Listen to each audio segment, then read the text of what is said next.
നമസ്കാരം. ഒരു പുതിയ വീഡിയോയിലേക്ക് എല്ലാവർക്കും സ്വാഗതം. കഴിഞ്ഞ ക്ലാസ്സിൽ നമ്മൾ കഴിഞ്ഞ വീഡിയോയിൽ യൂണിറ്റ് 1 ബ്ലോക്ക് 1ലെ യൂണിറ്റ് 1 ആണ് നമ്മൾ കംപ്ലീറ്റ് ചെയ്തത്. ഈ ഒരു പുതിയ വീഡിയോയിൽ നമുക്ക് രണ്ടാമത്തെ യൂണിറ്റ് ആയിട്ടുള്ള ഇൻഫ്ലുവൻസ് ഓൺ ഗാന്ധി എന്നുള്ള ടോപ്പിക്കുമായിട്ട് ബന്ധപ്പെട്ട് നമുക്ക് ഇന്ന് സംസാരിക്കാം. അപ്പോൾ യൂണിറ്റ് 1ലെ കുറച്ച് കാര്യങ്ങൾ തന്നെയാണ് യൂണിറ്റ് 2ൽ ഇൻഫ്ലുവൻസ് ഓൺ ഗാന്ധിയിൽ വരുന്നത്. അപ്പൊ നമ്മൾ ആദ്യം പഠിച്ചതുമായിട്ട് കണക്ട് ചെയ്ത് തന്നെ ഇന്ന് നമുക്ക് രണ്ടാമത്തെ യൂണിറ്റിലും കൊണ്ടുപോകാം.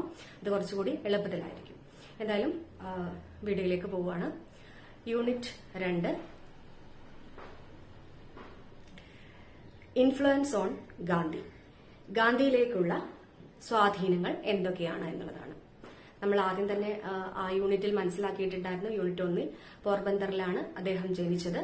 മഹാത്മാഗാന്ധി 1869 ഒക്ടോബർ 2 ഗുജറാത്തിലെ പോർബന്തർ ജനിച്ചു. അന്ന് ഒരു ചെറിയ തീരപ്രദേശമായിരുന്നു ആ ഒരു സ്ഥലം. അപ്പൊ മഹാത്മാഗാന്ധി 1869 ഒക്ടോബർ 2 പോർബന്തറിലാണ്, ഗുജറാത്തിലെ പോർബന്തറിലാണ്, കാത്തിയാവാർ മേഖലയിലെ പോർബന്തറിലാണ് അദ്ദേഹം ജനിച്ചത്. അപ്പൊ അന്ന് അതൊരു ചെറിയ തീരപ്രദേശത്തെ രാജധാനിയായിരുന്നു പോർബന്തർ. അപ്പൊ ഈ പ്രദേശം ഗുജറാത്ത് സംസ്കാരത്തിന്റെയും ജൈന മത മൂല്യങ്ങളുടെയൊക്കെ ഒരു ശക്തമായ സ്വാധീനത്തിലായിരുന്നു ഉണ്ടായിരുന്നത്. പോർബന്തറിലെ ആ ഒരു മതസഹിഷ്ണുതയും അതുപോലെ തന്നെ നിസ്സംഗത, ലാളിത്യമൊക്കെ ഗാന്ധിജിയുടെ സ്വഭാവ രൂപീകരണത്തിൽ പ്രധാന പങ്ക് വഹിച്ചിരുന്നു. അപ്പം അതൊക്കെ ഗാന്ധിയെ ഇൻഫ്ലുവൻസ് ചെയ്തിരുന്നു. ഗാന്ധിയിലേക്കുള്ള സ്വാധീനങ്ങളായിരുന്നു പോർബന്തറിലെ ആ താമസവും അദ്ദേഹത്തിന്റെ കുട്ടിക്കാലവുമെല്ലാം. രണ്ടാമത്തെ ഒരു സ്വാധീന ഘടകമായിട്ട് പറയുന്നത് മാതാവാണ്. നമുക്കറിയാം അദ്ദേഹത്തിന്റെ മാതാവിന്റെ പേര് പുത്ലിബായി എന്നാണ്. ഗാന്ധിജിയുടെ മാതാവാണ് അദ്ദേഹം. അവര് അതീവ ഭക്തിയും അതുപോലെ തന്നെ സത്യസന്ധതയും ഒക്കെ നിറഞ്ഞൊരു സ്ത്രീയായിരുന്നു അവര്. അവർക്ക് ഉപവാസം, പ്രാർത്ഥന, അതുപോലെ സ്വയം ആത്മനിയന്ത്രണം എന്നീ മൂല്യങ്ങളൊക്കെ അവരിൽ ഗാന്ധിജിയിലേക്ക് ആ മൂല്യങ്ങളൊക്കെ കൊണ്ടുവരാൻ വളരെയേറെ സ്വാധീനിച്ചിരുന്നു. കൂടാതെ ഒരു മാതാവിന്റെ വളരെ ഭക്തിയുള്ള ഒരു വ്യക്തിയായിരുന്നു അദ്ദേഹം അവര്. അപ്പൊ അതുകൊണ്ട് തന്നെ അതിൽ ഉണ്ടാക്കിയ ഒരു ആത്മീയത അദ്ദേഹത്തിന്റെ ഒരു ജീവിതത്തിൽ വലിയ പ്രചോദനമുണ്ടായി. അമ്മയിലെ ആത്മീയ കാര്യങ്ങളെല്ലാം അദ്ദേഹത്തിന്റെ ജീവിതത്തിലും അത് സ്വാധീനിച്ചിട്ട് ഉണ്ടായിരുന്നു. അപ്പൊ മാതാവും മറ്റൊരു അദ്ദേഹത്തിന്റെ ലൈഫിലേക്ക്, അദ്ദേഹത്തിന്റെ ജീവിതത്തിൽ ഇൻഫ്ലുവൻസ് ചെയ്തിട്ടുള്ള മറ്റൊരു ഘടകമാണ്. മൂന്നാമത്തെ ഘടകമായിട്ട് നമുക്ക് പറയാൻ പറ്റുന്നത് ഏർലി എഡ്യൂക്കേഷൻ, ആ പ്രാരംഭ ഘട്ടത്തിലെ വിദ്യാഭ്യാസം എന്ന്. നമുക്കറിയാം ഗാന്ധിജി ആദ്യത്തെ വിദ്യാഭ്യാസം പോർബന്തറിലും പിന്നീട് രാജ്കോട്ടിലും ഒക്കെ ആയിട്ടായിരുന്നു പ്രാഥമിക വിദ്യാഭ്യാസം പൂർത്തീകരിച്ചത്. പിന്നീട് അവര് ഒരു സാധാരണ വിദ്യാർത്ഥി തന്നെയായിരുന്നു പഠിക്കുന്ന കാലത്തൊക്കെ. പക്ഷെ അവര് സത്യസന്ധതയും മറ്റ് അനുസരണാശീലവും ഒക്കെ ആ സമയത്ത് അദ്ദേഹത്തിന്റെ ഉള്ളിൽ ഉണ്ടായിരുന്നു. ഏറ്റവും സത്യസന്ധതയാണ് ഏറ്റവും നല്ലൊരു നയം എന്നായിരുന്നു അദ്ദേഹം ബാല്യത്തിൽ തന്നെ മനസ്സിലാക്കിയിരുന്നത്. അത് ആഴത്തിൽ തന്നെ അദ്ദേഹത്തിന്റെ ആ ഒരു ചെറിയ പ്രാരംഭഘട്ടത്തിലെ അല്ലെങ്കിൽ ഒരു ആദ്യകാലത്തെ വിദ്യാഭ്യാസ കാലത്തിൽ തന്നെ മനസ്സിലത് ഉണ്ടായിരുന്നു. സത്യസന്ധതയാണ് ഏറ്റവും വലിയ കാര്യം എന്നുള്ളത് അദ്ദേഹത്തിനെ വളരെയേറെ ഇൻഫ്ലുവൻസ് ചെയ്തിരുന്നു ചെറുപ്പകാലഘട്ടത്തിലെ വിദ്യാഭ്യാസം. പിന്നീട് ആൻഷ്യൻ ഇന്ത്യൻ തോട്ട്സ്, നമ്മളെ പുരാതന ഭാരത ചിന്ത എന്നുള്ളൊരു ഘടകം അദ്ദേഹത്തെ വളരെയേറെ ഇൻഫ്ലുവൻസ് ചെയ്തിരുന്നു. അതെന്തൊക്കെയാണെന്ന് നോക്കാം. നമ്മുടെ ഉപനിഷത്തുകൾ, അതുപോലെ തന്നെ ഭഗവത്ഗീത, ജൈനമതം, കൂടാതെ ബൗദ്ധമതം എന്നീ തുടങ്ങിയ ഇന്ത്യൻ ചിന്തകളെല്ലാം അദ്ദേഹത്തിന്റെ സ്വാധീനിക്കാൻ ഒരു കാരണമായിട്ടുണ്ട്. കാരണം അഹിംസ, സത്യം തുടങ്ങിയ അനാസക്തി, അപരിഗ്രഹം എന്ന് തുടങ്ങിയ മൂല്യങ്ങളൊക്കെ അദ്ദേഹത്തിന്റെ ജീവിത ദർശനത്തിന് വളരെയേറെ അടിത്തറയിൽ ഉണ്ടായി. ഇതെല്ലാം ഭഗവത്ഗീതയിൽ നിന്നും അതുപോലെ തന്നെ ജൈനമതത്തിലെ ഗ്രന്ഥങ്ങളിൽ നിന്നുമൊക്കെ അദ്ദേഹം മനസ്സിലാക്കിയെടുത്തിട്ടുണ്ടായിരുന്നു. ഭഗവത്ഗീതയിലെ ഒരു കർമ്മയോഗം ഗാന്ധിജിയുടെ നിഷ്കാമ കർമ്മ ആശയത്തിന് വളരെ ആധാരം ആക്കിയിരുന്നു. അപ്പം ഭഗവത്ഗീതയിലെ കാര്യങ്ങളും അതുപോലെ തന്നെ ജൈനമതവും ബൗദ്ധമതവും ഒക്കെ അദ്ദേഹത്തിന്റെ ചിന്തകളൊക്കെ ഗാന്ധിജിയെ വളരെയേറെ സ്വാധീനിക്കാൻ ഇടയായിട്ടുണ്ട്. അപ്പൊ പുരാതന ഭാരത ചിന്തയും ആൻഷ്യൻ ഇന്ത്യൻ തോട്ട്സ് ഒക്കെ അദ്ദേഹത്തിനെ സ്വാധീനിച്ചിട്ടുണ്ട് എന്നുള്ളത് മനസ്സിലാക്കുക. രണ്ടാമത്തെ കാര്യം പാശ്ചാത്യ വിദ്യാഭ്യാസം, liberalism, western education and liberalism. നമുക്കറിയാം ഗാന്ധിജി നിയമവിദ്യാഭ്യാസത്തിനായിട്ടാണ് ലണ്ടനിലേക്ക് പോയത്. അവിടെ ഒരു പാശ്ചാത്യ ചിന്തകളും അതുപോലെ തന്നെ ലിബറലിസം, ജനാധിപത്യം, മനുഷ്യാവകാശം, സ്വാതന്ത്ര്യം എന്നീ ആശയങ്ങളൊക്കെ അദ്ദേഹത്തെ അവിടുന്ന് സ്വാധീനിച്ചിട്ടുണ്ടായിരുന്നു ഇംഗ്ലണ്ടിലെ ആ പഠന സമയത്ത്. ടോൾസ്റ്റോയി, അതുപോലെ തന്നെ റസ്കിൻ, തോറോ എന്നീ ചിന്തകരുടെയൊക്കെ രചനകൾ ഗാന്ധിജിയുടെ ഒരു ചിന്തകളെ അപ്പാടെ മാറ്റിമറിക്കാൻ സാധിച്ചിട്ടുണ്ട്.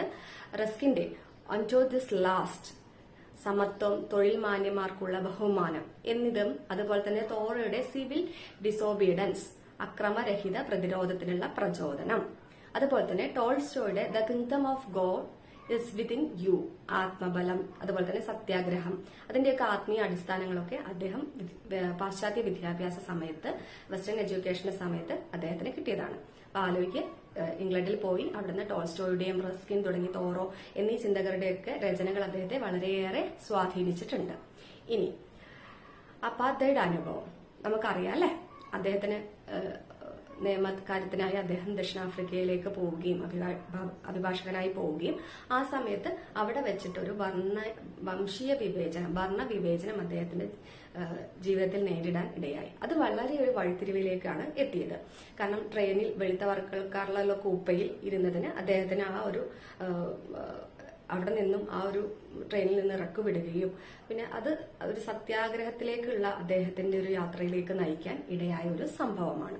അപ്പൊ അതിലൂടെ അക്രമരഹിതമായൊരു പ്രതിരോധം മാർഗമാണ് അദ്ദേഹം കണ്ടെത്തിയത്. അപ്പം ഈ ഒരു ഇന്ത്യയിലെ നമ്മുടെ ദക്ഷിണാഫ്രിക്കയിലെ ഇന്ത്യക്കാരുടെ അവകാശങ്ങൾക്കായി അദ്ദേഹം നടപ്പിലാക്കിയ അഹിംസാപരമായ പ്രസ്ഥാനങ്ങൾ പിന്നീട് ഇന്ത്യയിലെ സ്വാതന്ത്ര്യ സമരത്തിനൊക്കെ മാതൃകാപരമായി നീങ്ങിയിട്ടുണ്ടായിരുന്നു. അപ്പൊ നമുക്ക് നോക്കുകയാണെങ്കിൽ ഗാന്ധിജിയുടെ പ്രധാന സ്വാധീനങ്ങൾ ഏതൊക്കെയെന്ന് സമ്മറൈസ് പറയുകയാണെങ്കിൽ അദ്ദേഹത്തിന്റെ കുടുംബത്തിൽ നിന്ന് അദ്ദേഹം സത്യസന്ധതയും അതുപോലെ തന്നെ ഭക്തി, അനാസക്തി ഈ കാര്യങ്ങളൊക്കെ അദ്ദേഹം മനസ്സിലാക്കിയെടുത്തിരുന്നു.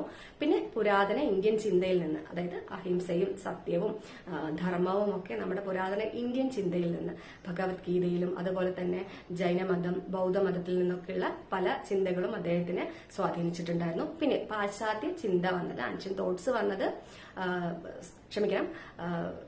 പാശ്ചാത്യ ചിന്ത വന്നത്, വെസ്റ്റേൺ തോട്ട്സ് വന്നത് ജനാധിപത്യം. അദ്ദേഹം ഇംഗ്ലണ്ടില് പഠനത്തിന് വേണ്ടി പോയപ്പോൾ അവിടെ നിന്ന് കിട്ടിയ ജനാധിപത്യം, അതുപോലെ മനുഷ്യത്വം, സ്വാതന്ത്ര്യം എന്നീ ഘടകങ്ങളൊക്കെ അദ്ദേഹത്തെ വളരെയേറെ ഇൻഫ്ലുവൻസ് ചെയ്തിട്ടുണ്ടായിരുന്നു. മറ്റൊരു ഇൻഫ്ലുവൻസ് ചെയ്ത സംഭവമാണ് ദക്ഷിണാഫ്രിക്കയിലെ ആ ഒരു അനുഭവം. അവിടെ നിന്നാണ് വർണ്ണവിവേചനം അദ്ദേഹം നേരിടുകയും അവിടെ നിന്നും സത്യാഗ്രഹമാണ്, അതുപോലെ തന്നെ സാമൂഹ്യ നീതിയും സമത്വബോധം തുടങ്ങിയ കാര്യങ്ങളെല്ലാം നമുക്ക് അക്രമമായിട്ടുള്ള ഒരു കാര്യത്തിലേക്കല്ല, നമ്മൾ അഹിംസയിലൂടെയും സത്യാഗ്രഹത്തിലൂടെയും ഒക്കെയാണ് നമ്മൾ നേരിടേണ്ടത് എന്നുള്ള ഘടകങ്ങളൊക്കെ അദ്ദേഹത്തെ വഴിത്തിരിവായത് ആ ഒരു ദക്ഷിണാഫ്രിക്കയിലെ അനുഭവം ആയിരുന്നു. അപ്പൊ ഇത്രയും കാര്യങ്ങളാണ് നമ്മൾ രണ്ടാമത്തെ യൂണിറ്റിൽ നമ്മൾ മനസ്സിലാക്കിയിട്ടുള്ളത്. അപ്പൊ ഒന്നുകൂടി നിങ്ങൾ ആലോചിക്കുക. നമുക്കറിയാം എന്തൊക്കെയാണ് ഗാന്ധിജിയുടെ തുടക്കകാലത്തിലെ യൂണിറ്റ് 1 ഒരുപാട് കാര്യങ്ങൾ നമ്മൾ പറഞ്ഞിട്ടുണ്ട്. അതൊക്കെ കണക്ട് ചെയ്തുകൊണ്ടാണ് രണ്ടാമത്തെ യൂണിറ്റിലും വരുന്നത്. എന്തൊക്കെയാണ് ഇൻഫ്ലുവൻസ് ചെയ്തിട്ടുള്ളതെന്ന്, അദ്ദേഹത്തിന്റെ കുടുംബം, മാതാവ്, വിദ്യാഭ്യാസം, അതുപോലെ തന്നെ ദക്ഷിണാഫ്രിക്കയിലെ അനുഭവം, ഇതും അതുപോലെ തന്നെ നമ്മുടെ ആൻഷ്യൻ തോട്ട്സും ഭാരതീയ ചിന്തകളും ഒക്കെ അദ്ദേഹത്തിന്റെ ഗാന്ധിയിൽ ഇൻഫ്ലുവൻസ് ഉണ്ടാക്കി എന്നുള്ളതാണ്.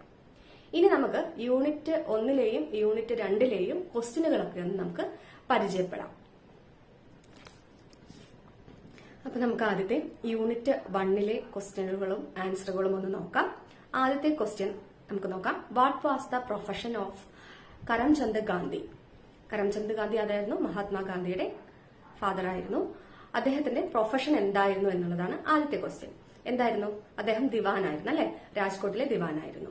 മറ്റൊരു question, in which Indian state was Porbandar located? Where Mahatma Gandhi was born? Mahatma Gandhi ജനിച്ച പോർബന്ദർ എന്നുള്ള സ്ഥലം ഏത് സ്റ്റേറ്റിലാണ്? ഏതായിരുന്നു? ഗുജറാത്ത്. മൂന്നാമത്തെ question, how old was Mahatma Gandhi when he got married to Kasturba? കസ്തൂർബയുമായിട്ടുള്ള വിവാഹത്തിന്റെ സമയത്ത് അദ്ദേഹം എത്ര വയസ്സുള്ള ആളായിരുന്നു? എത്രാമത്തെ ഏജിലാണ് അദ്ദേഹം വിവാഹിതനായത്? 13 വയസ്സിൽ, അറ്റ് ഏജ് ഓഫ് 30. നാലാമത്തെ question, in which year did Gandhi enrol as a law student in London?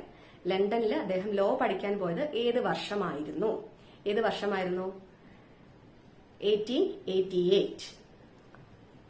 അഞ്ചാമത്തെ question, what was the primary reason for Gandhi's decision to study law in England? ഇംഗ്ലണ്ടിൽ ലോ പഠിക്കാനുള്ള അദ്ദേഹത്തിന്റെ തീരുമാനം എന്തുകൊണ്ടായിരുന്നു? ഒരു റീസൺ എന്തായിരുന്നു? അതിനുള്ള റീസൺ എന്തായിരുന്നു? Family tradition. അദ്ദേഹത്തിന്റെ ഫാമിലിയിലെ ട്രഡീഷൻ ആയിരുന്നു അതിനുള്ളൊരു പ്രൈമറി റീസൺ. ഇനി ആറാമത്തെ question, which law association did Gandhi join in London? ഏത് അസോസിയേഷനിലാണ് അദ്ദേഹം ലണ്ടനിൽ ജോയിൻ ചെയ്തത് എന്നുള്ളതാണ്. അതിന്റെ ആൻസർ എന്ന് പറയുന്നത് ദ ഇന്നർ ടെമ്പിൾ. ഏഴാമത്തെ question, which society did Gandhi join in London where he become passionate about promoting vegetarianism? എന്തായിരുന്നു അതിന്റെ answer? London vegetarian society promote ചെയ്തത് എന്നാണ് ചോദിക്കുന്നത്. അതിന്റെ ആൻസർ ലണ്ടൻ വെജിറ്റേറിയൻ സൊസൈറ്റിയിലായിരുന്നു വെജിറ്റേറിയനിസം അദ്ദേഹം പ്രൊമോട്ട് ചെയ്തത്. ഇനി എട്ടാമത്തെ question, what promoted Gandhi to stay in South Africa instead of returning to India in 1894? എന്തായിരുന്നു കാരണം? എന്തായിരുന്നു answer? Introduction of all bill threatening Indian voting rights. അതായിരുന്നു ആ ഒരു കാരണം. ഇനി ഒമ്പതാമത്തെ question, when did Gandhi return to India from South Africa? ഏത് വർഷമാണ് നമ്മൾ ഡിസ്കസ് ചെയ്തതാണ്? 1915. ആ ഒരു വർഷത്തിലാണ് അദ്ദേഹം തിരിച്ച് ഇന്ത്യയിലേക്ക് വന്നത്. ഇനി പത്താമത്തെ ക്വസ്റ്റ്യൻ നോക്കാം. What event mark Gandhi's transaction from collaboration to active opposition against British rule in India? Answer എന്താണ് വരുന്നത്? The Rowlatt acts. ഇനി 11ാമത്തെ question, what term did Gandhi use to describe his method of non violent resistance? നമുക്ക് എല്ലാവർക്കും അറിയാലേ, നമ്മൾ എപ്പോഴും കേൾക്കുന്നതാണ്. എന്തായിരുന്നു ആ ടേം? സത്യാഗ്രഹം. ആൻസർ സത്യാഗ്രഹം. നോൺ വയലൻസ് ആയിട്ടുള്ള ഒരു മെത്തേഡ് യൂസ് ചെയ്തിട്ടാണ് അല്ലെ അദ്ദേഹം നമ്മുടെ സ്വാതന്ത്ര്യ സമരത്തിലൊക്കെ ആ ഒരു സത്യാഗ്രഹം ഉപയോഗിച്ചിട്ടായിരുന്നു നമ്മളുടെ ബ്രിട്ടീഷുകാരെ എല്ലാം എതിർത്തിരുന്നത്. ഇനി 12ാമത്തെ question, in which region did Gandhi mobilize peasant to protest against the administration's policies? ഏതായിരുന്നു അത്? കേദാൻ, ചമ്പാരൻ. ഈ രണ്ട് റീജിയൻ ആയിരുന്നു. ഇത്രയുമാണ് ഒന്നാമത്തെ യൂണിറ്റിലെ കുറച്ച് ക്വസ്റ്റ്യൻസ് ഉള്ളത്. നിങ്ങളുടെ ബുക്കുകളിലും ഈ ഒരു ക്വസ്റ്റ്യൻ നിങ്ങൾക്ക് കാണാം, ആൻസറോട് കൂടിയതും കാണാം. അതുപോലെ തന്നെ നിങ്ങളുടെ അസൈൻമെന്റ് ക്വസ്റ്റ്യനുകളും നിങ്ങൾക്ക് അതിൽ കാണാൻ പറ്റും. അസൈൻമെന്റ് എഴുതേണ്ടത് നിങ്ങൾക്ക് അറിയാമെന്ന് വിചാരിക്കുന്നു. ഡീറ്റെയിൽ ആയിട്ടുള്ള കാര്യങ്ങൾ നമ്മളുടെ ബുക്കുകളിലുണ്ട്.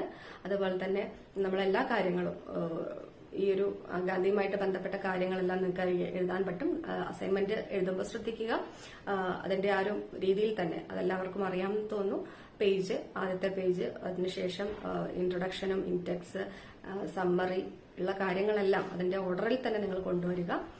നമ്മൾ ഈ ഒരു ഓർഡർ തന്നെ കൊണ്ടുവന്നാൽ നമുക്ക് അതിനൊരു മാർക്ക് സ്കോർ ചെയ്യാൻ പറ്റും. കണ്ടന്റ് അത് വളരെ വ്യക്തമായിട്ടുള്ളതും റെലവന്റ് ആയിട്ടുള്ള കാര്യങ്ങൾ മാത്രം ഉൾപ്പെടുത്താൻ നോക്കുക. നമ്മൾ ആദ്യം തന്നെ ഒരു ഓർഡറിൽ കൊണ്ടുപോകാൻ നോക്കുക എന്നുള്ളതാണ് പ്രധാന കാരണം. ഇനി നമുക്ക് യൂണിറ്റ് 2ലെ ക്വസ്റ്റ്യൻസ് ഒന്ന് നോക്കാം. അപ്പോൾ യൂണിറ്റ് 2മായി ബന്ധപ്പെട്ട ക്വസ്റ്റ്യൻസും ആൻസറുകളും നമുക്കൊന്ന് നോക്കാം. ആദ്യത്തെ ക്വസ്റ്റ്യൻ എല്ലാം ഒബ്ജക്റ്റീവ് ടൈപ്പ് ക്വസ്റ്റ്യൻസ് ആണ് കേട്ടോ. ഒന്നാമത്തെ യൂണിറ്റിലും രണ്ടാമത്തെ യൂണിറ്റിലെ എല്ലാം ഒബ്ജക്റ്റീവ് ടൈപ്പ് ക്വസ്റ്റ്യൻസ് ആണ് ഇപ്പൊ നമ്മൾ പറയാൻ പോകുന്നത്. അപ്പൊ ഒബ്ജക്റ്റീവ് ക്വസ്റ്റ്യൻസിലെ ആദ്യത്തെ ക്വസ്റ്റ്യൻ നോക്കാം. What principle did Gandhi embrace from Jain philosophy? എന്ത് പ്രിൻസിപ്പിൾസ് ആണ് അദ്ദേഹം ജെയിൻ ഫിലോസഫിയിൽ നിന്നും കണ്ടെത്തിയത്, സ്വാധീനിച്ചത് എന്നുള്ളത് നമ്മൾ നേരത്തെ നോക്കിയിരുന്നല്ലോ. എന്തായിരുന്നു അത്? അനേകാന്തവാദ. ഇനി രണ്ടാമത്തെ question, which essay by Henry David deeply influenced Gandhi's philosophy of non violence resistance? നമ്മൾ പറഞ്ഞിരുന്നു പാശ്ചാത്യ രാജ്യത്തെ ആ ഒരു ചിന്തകരുടെയൊക്കെ ബുക്കുകളൊക്കെ അദ്ദേഹത്തെ സ്വാധീനിച്ചിരുന്നു. അപ്പൊ എന്തായിരുന്നു അത്? ഹെൻറി ഡേവിഡിന്റെ അതിന്റെ പേരാണ് സിവിൽ ഡിസൊബീഡിയൻസ്. ഓക്കെ, ആ എസ്സേയുടെ പേരായിരുന്നു സിവിൽ ഡിസൊബീഡിയൻസ്. ഇനി മൂന്നാമത്തെ question, what concept did Gandhi draw from the Bhagavad Gita emphasizing it is a dynamic force for social and political change? എന്തായിരുന്നു ആ ഇൻഫ്ലുവൻസ് ചെയ്തിരുന്ന ഭഗവത്ഗീതയിൽ നിന്നൊക്കെ? എന്തായിരുന്നു അത്? അഹിംസ. ഇനി നാലാമത്തെ question, what was the name of colonial system that enforced racial segregation and discrimination in South Africa? നമുക്ക് സൗത്ത് ആഫ്രിക്കയിലെ കുറച്ച് കാര്യങ്ങൾ നമ്മൾ പഠിച്ചിരുന്നല്ലേ. അതിന്റെ ആൻസർ എന്തായിരുന്നു? അപ്പാർത്തൈഡ്.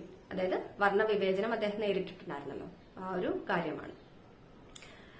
ഇനി അഞ്ചാമത്തെ question, in which year did Gandhi arrive in South Africa to work as a lawyer? ഏത് ഇയറിലായിരുന്നു? നമ്മൾ 2 യൂണിറ്റിലുമായിട്ട് പഠിച്ചതായിരുന്നു. 1893ലാണ്.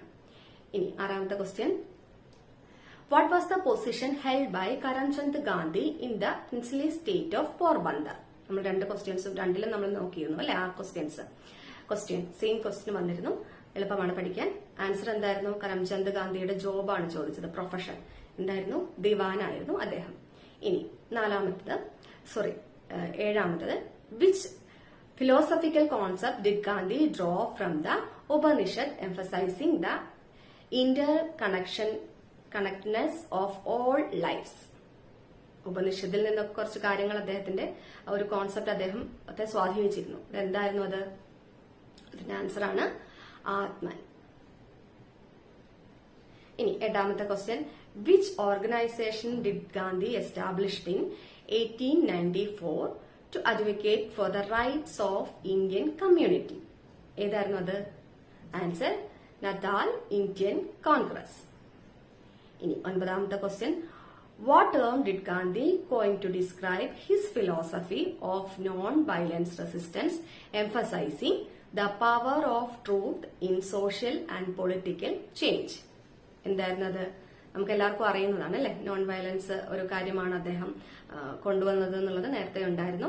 നമുക്കൊരു ക്വസ്റ്റ്യൻ, അതിന്റെ ആൻസർ ആണ് സത്യാഗ്രഹം. ഇനി പത്താമത്തത് during which conflict did Gandhi serve as a stretcher bearer for the British army? എന്തായിരുന്നു അത്? ഏത് കാര്യമായിരുന്നു അത്? ആൻസർ സെക്കൻഡ് വേൾഡ് വാർ.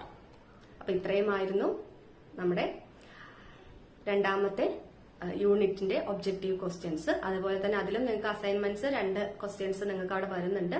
അതും നിങ്ങൾ എഴുതുമ്പോൾ ഈ പറഞ്ഞ പോലെ കുറച്ചുകൂടി ഡീറ്റെയിൽ ആയിട്ട് നിങ്ങൾക്ക് അതിനെപ്പറ്റി അറിയാൻ പറ്റും. അതിൽ പറയുന്നുണ്ട് നദാൽ ഇന്ത്യൻ കോൺഗ്രസിന്റെ NIC കാര്യങ്ങളൊക്കെ. അപ്പൊ നിങ്ങളത് കണ്ടെത്തി എഴുതുമ്പോൾ അത് ഡീറ്റെയിൽ ആയിട്ട് ഒന്നുകൂടി നോക്കുക. അസൈൻമെന്റ് എഴുതുന്നത് നമുക്ക് ഒന്നുകൂടി പഠിക്കാൻ വേണ്ടിയിട്ടും കൂടിയാണ്. അതുപോലെ തന്നെ അസൈൻമെന്റ് എഴുതുമ്പോൾ ഒന്നുകൂടി പറയുന്നു, സെയിം ഓർഡറിൽ എഴുതാൻ ശ്രമിക്കുക. കണ്ടന്റുകൾ നല്ല കണ്ടന്റുകളും റെലവന്റ് ആയിട്ട് കണ്ടന്റുകളും ഉൾപ്പെടുത്താൻ ശ്രമിക്കുക. അപ്പം ഇത്രയുമാണ് ഇന്നത്തെ വീഡിയോയിലുള്ളത്.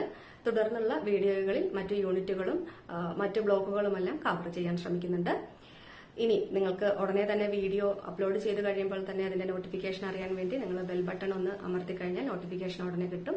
അപ്പൊ അടുത്ത വീഡിയോയിൽ കാണുന്നത് വരെ നന്ദി.